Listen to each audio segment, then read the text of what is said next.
ফারাজ করিমের বাবার আটকের খবরে মিষ্টি বিতরণ। অবৈধভাবে সীমান্ত পথে ভারতে পালানোর সময় চট্টগ্রাম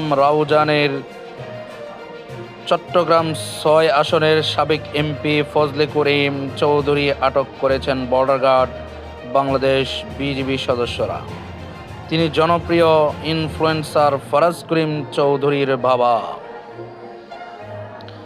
আওয়ামী লীগের এই প্রতাপশালী নেতার আটকের খবরে তার নির্বাচনী এলাকা রাউজান জুড়ে মিষ্টি বিতরণ ও বিজয় মিছিল করেছেন বাংলাদেশ জাতীয়তাবাদী দল বিএনপি, কৃষক দল, যুবদল, ছাত্রদল সহ নিপীড়িত সর্বস্তরের জনগণ।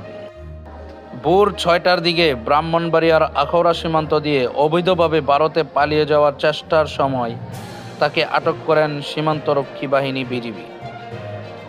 এই খবর ছড়িয়ে পড়ার পর রাউজান উপজেলায় পাহাড়তলী, বাগুয়ান, কদমপুর, জলিলনগর, গহিরা, হলদিয়া ইউনিয়ন সহ প্রায় প্রতিটি ইউনিয়ন ও পৌরসভার প্রতিটি ওয়ার্ডে মিষ্টি বিতরণ, বিজয় মিছিল ও উল্লাসে ফেটে পড়েন নির্যাতিত নিপীড়িত জনতা ও রাজনৈতিক নেতা কর্মীরা। নিউজটি ভালো লাগলে অবশ্যই চ্যানেলটা সাবস্ক্রাইব করে দিবেন, পাশে থাকা বেল বাটনটা অন করে